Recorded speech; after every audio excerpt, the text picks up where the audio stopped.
পেয়ে যাবে সেটা নয়, কিন্তু আমাকে ফলো করলে তুমি ক্ল্যারিটি পাবে।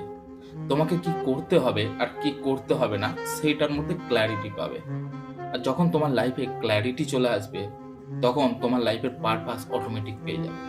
না হলে এই রিলটাকে অন্য রিলের মতো স্ক্রল করে যাও, আমার কি?